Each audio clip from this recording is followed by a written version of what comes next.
Bismillahirrahmanirrahim. Assalamualaikum warahmatullahi wabarakatuh. Perkenalkan nama saya Syara Madani, NPM 2008260015. Di sini saya akan mempresentasikan mapping saya pada blok hematologi dan imunologi. Di sini saya mengambil judul mapping saya Interpretation of Blood Examination. Baik, pertama itu kita masuk ke eh, itu MCH. MCH itu corpus cellular hemoglobin, yang dimana dia itu merupakan rata-rata jumlah hemoglobin per sel darah merah. Dan nilai normalnya itu 27 sampai 33 Pg. Yang dimana apabila MCH-nya rendah akan terjadi anemia hipokromik, seperti anemia defisiensi besi. Kemudian apabila tinggi MCH-nya itu dia akan didapati anemia makrositik. Selanjutnya itu ada serum iron atau besi serum, yang dimana dia itu merupakan besi yang terkait pada protein dalam darah. Nilai normalnya itu 60 sampai 170 mikrogram per desiliter. Dan di mana apabila serum besinya itu rendah akan terjadinya anemia defisiensi besi dan pendarahan kronis. Dan apabila tinggi terjadilah hemokromatosis dan keracunan besi. Selanjutnya itu ada MCHC, yaitu dia corpus cellular hemoglobin concentration, yang dimana dia itu merupakan konsentrasi rata-rata hemoglobin dalam sel darah merah. Dan nilai normalnya itu 32 sampai 36 gram per desiliter. Dan apabila MCHC-nya rendah akan terjadi anemia hipokromik, dan MCHC-nya tinggi akan terjadinya seprositosis herediter. Kemudian tuh ada eh, TIBC, yaitu dia Total Iron Beating Capacity, yang dimana dia itu merupakan kavitas total darah untuk mengikat besinya itu dengan transferrin. Eh, itu dia nilai normalnya 240 sampai 450 mikrogram per desiliter, yang dimana TIBC-nya tinggi akan eh, dapat terjadinya anemia defisiensi besi, dan apabila rendah akan terjadinya penyakit kronis. Habis itu ada inflamasi, ada hemokromatosis. Selanjutnya itu ada hemoglobin, yaitu Hb, yang dimana dia itu merupakan protein dalam sel darah merah yang mengangkut oksigen dari paru-paru ke seluruh tubuh. Dan nilai normalnya itu untuk pria 13,8 sampai 17,2 gram per desiliter, untuk wanita 12,1 sampai 15,1 gram per desiliter. Apabila Hb dalam darah itu dia rendah, ya akan terjadi anemia, pendarahan, penyakit kronis. Kalau misalnya tinggi akan terjadinya dehidrasi, polisitemia vera, dan penyakit paru kronis. Kemudian ada juga leukosit and differential count, yang dimana itu leukosit ini merupakan total sel darah putih dan persentase jenis sel darah putih. Di mana dia itu nilai normalnya itu 4.000 sampai 10.000 sel atau mikroliter. Dan apabila leukosit dalam tubuh kita yang tinggi atau leukositosis, dia itu akan terjadinya infeksi, inflamasi, dan leukemia. Dan apabila leukositnya rendah atau seperti leukopenia, dia akan terjadinya penyakit sumsum tulang dan infeksi virus.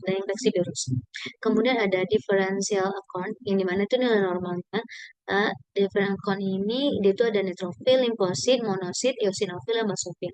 Nilai normalnya neutrophil di 5 sampai 70%, limfosit 20 sampai 40%, monosit 2 sampai 8%, eosinofil 1 sampai 4%, dan basofil 0,5 sampai 1%. Untuk differential account ini diinterpretasikan apabila terjadinya variasi jumlah dan jenis leukosit dapat mengidentifikasikan berbagai kondisi seperti infeksi bakteri atau peningkatnya neutrofil, kemudian infeksi virus atau peningkatnya limfosit, habis itu ada terjadi alergi atau peningkatan eosinofil dan lain-lain. Kemudian ada trombosit, yang dimana dia itu merupakan sel darah yang membantu dalam proses pembekuan darah. Dan nilai normal itu 150.000 sampai 450.000 sel per mikroliter. Dan apabila trombositnya itu rendah atau trombositopenia, itu akan terjadinya resiko pendarahan, purpura, dan leukemia. Dan apabila trombositnya tinggi akan terjadinya resiko trombosis dan sindrom myeloproliferatif. Kemudian kita masuk MCP, yaitu Main Corpus Cellular Volume. Dia itu merupakan rata-rata volume sel darah merah. Nilai normalnya itu 80 sampai 100 FL. Dan yang dimana diinterpretasikan apabila MCP rendah atau mikrositik akan terjadinya anemia, defisiensi besi, dan thalassemia. Dan apabila MCP-nya itu tinggi atau makrositik, dia akan terjadinya anemia magloblastik, ma- megoblastik, dan anemia defisiensi B12 atau pola. Kemudian ada LED atau laju endap darah, yang dimana dia itu merupakan kecepatan sel darah merah mengendap dalam 1 jam. Yang nilai normal itu untuk pria di bawah 15 mm per jam, untuk wanita di bawah 25 meter per jam, dan untuk interpretasinya, apabila LED tinggi akan terjadinya infeksi, inflamasi, penyakit autoimun, dan kanker. Dan apabila LED-nya rendah akan terjadi polisitemia dan anemia sel stabil. Kemudian ada ferritin, yang dimana ferritin ini merupakan protein penyimpan penyimpan besi dalam tubuh. Dan nilai normal itu pria 20 sampai 500 Ng per liter, untuk wanitanya 20 sampai 200 Ng per ml. Dan untuk interpretasinya itu, apabila ferinnya itu rendah akan terjadi defisiensi besi, dan apabila ferinnya tinggi dan terjadilah penyakit inflamasi, hemokromatosis, dan penyakit hati.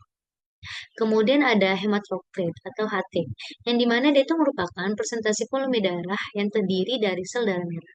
Normal itu pria 40 sampai 52%, wanita 35 sampai 47%. Dan diinterpretasikan apabila HT rendah akan terjadinya anemia dan over dehidrasi. Kemudian kalau HT tinggi akan terjadinya dehidrasi, polisitemia, dan hipokronis. Hipo- Hipoksia kronis. Baik, baik. Ini referensi yang saya ambil dari Textbook of Clinical Chemistry and Molecular Diagnosis, edisi 6, kemudian WHO, Guidelines on Hemoglobin Level, kemudian dari American Story of Hematology atau AS, Guidelines. Uh,